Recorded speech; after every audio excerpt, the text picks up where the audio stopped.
Thanks again for tuning into this week's Lifeway Social Insider video. Not that many of you care, but because I talked about it last week, I figure I probably should update you because there's a new development. So last week I told the story about how I ordered anti-reflective lenses for my glasses like 14 months ago and just realized this past week that I didn't actually get them because I was noticing the reflection of my glasses as I looked at the computer screen.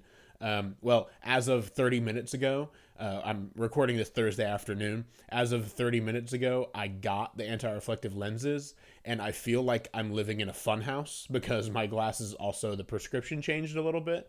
And so everything like feels slanted and like I feel like I'm walking around like this all the time. So I apologize if I appear to be a little bit disoriented. I'm starting to develop a bit of a headache for having this new prescription and this anti-reflective fancy stuff. So I apologize, but I thought you should all know that I did finally get the anti-reflective lenses that I ordered last September. So to get into the content, the actual content of the video this week, I was having some conversations with some friends earlier this week and late last week about building an online presence, or a platform as it's often called. And before we get into it, let's talk about that word platform for a minute. I've written a lot about this, but I know I don't expect everyone watching this to have read everything that I write.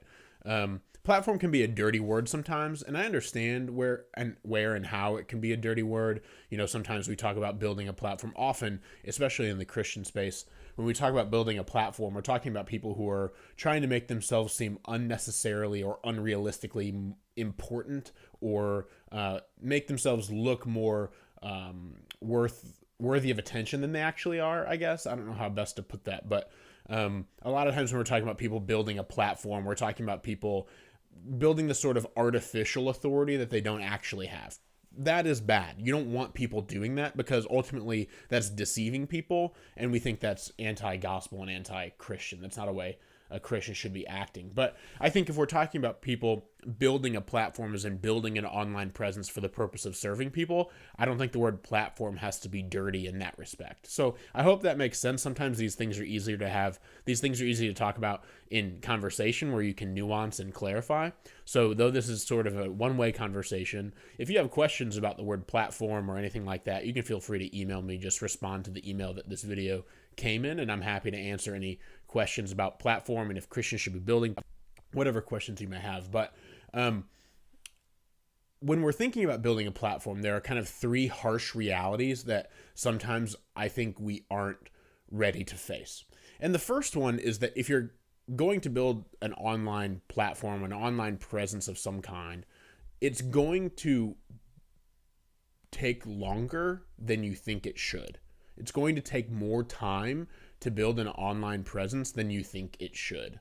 Now, a lot of people, they, want to just go out and buy a bunch of Twitter followers and then they'll be famous, or whatever, buy a bunch of Facebook likes and then they'll be famous and they'll get book deals and speaking engagements and stuff just for having hundreds of thousands of followers on social media.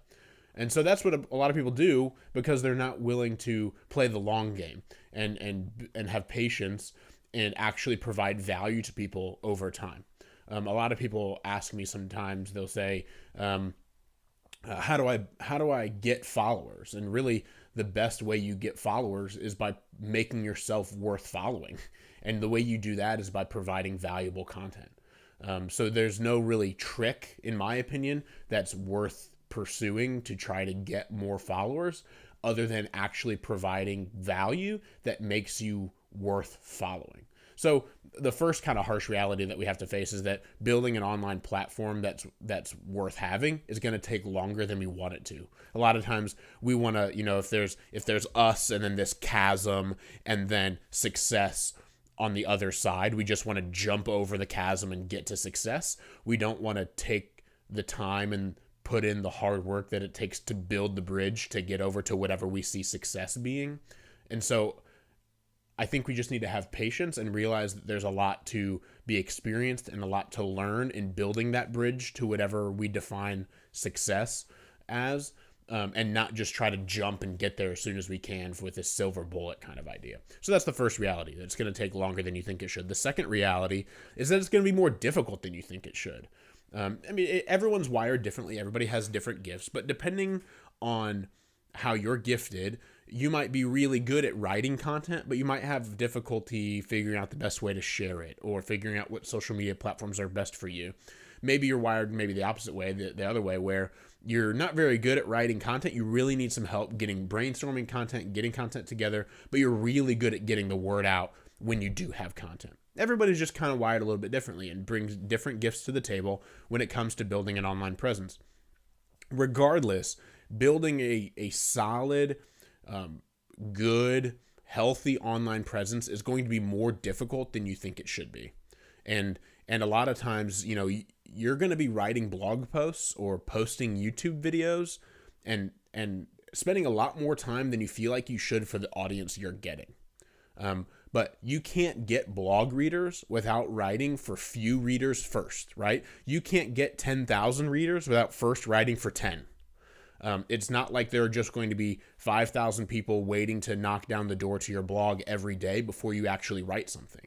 Some of the best bloggers I know didn't start seeing a lot of page views until 7-8 years into writing. And it's because they had to build up credibility, build up an audience over time. And unless you're in a unique situation where perhaps you're already well known, you're a well-known pastor or you're a well-known author who doesn't have a blog yet, unless you're one of those people, you don't have people waiting at the door of your website to read whatever you post. You have to write stuff first for a few people in order to get more readers over time. But you know what? That's okay. A lot of people would be discouraged by that. That's okay because you're laboring to serve people, even if it's a dozen and not 12,000. So I hope that, building an audience to begin with isn't super frustrating for you. It might be for a season, but my hope is that you find as much joy serving 12 people as you do 12,000 people. And that might seem unrealistic to you, but that's kind of the case. So first, harsh reality is that it's going to take longer. It's going to take more time to build an online platform than we want. Second, it's going to be more difficult. And third, it's not going to be as fun as we want it to be. There's a lot of annoyances that come along with building an online platform. You have to pay for domain names, pay for websites, pay for all kinds of plugins maybe that you have running on your site. There are all kinds of, things you got to pay for, or commenters, whether that be on the blog or on Facebook or Twitter or otherwise, commenters that just continue to read you in the least charitable way possible and assume that you're being malicious in everything you say. No matter how sweet of a person you are, you will have people that think you're just being mean no matter what you're writing or saying on your blog, videos, or otherwise. So dealing with uncharitable commenters, dealing with technology that breaks down. There are just all kinds of things that can make building an online presence not fun. So that's the third harsh reality. So to review, the first harsh reality is that it's going to take longer to build an online presence than you probably want it to. The second is that it's going to be more difficult. It's going to take more work than you want it to. And third, it's not going to be as fun as you want it to be. It's not all butterflies and rainbows all the time. Even the best, most successful bloggers would tell you that being a blogger or having an online presence isn't butterflies and rainbows all the time. So I hope those three harsh realities maybe encourage you, just give you a fresh perspective on what it's like to build an online platform. My hope is that doesn't discourage you, because if you're watching this, that means you're part of the Lifeway Social Insiders, and that means that you're investing time and in some cases money to build your online platform. And my hope is that this video, along with all the other content in this email, is an encouragement to you. So enjoy the rest of your Friday. Have a great weekend. And please let me know. Reach out to me on Twitter or Facebook or anywhere else if you have any questions or ways that I might be able to help you. Thanks.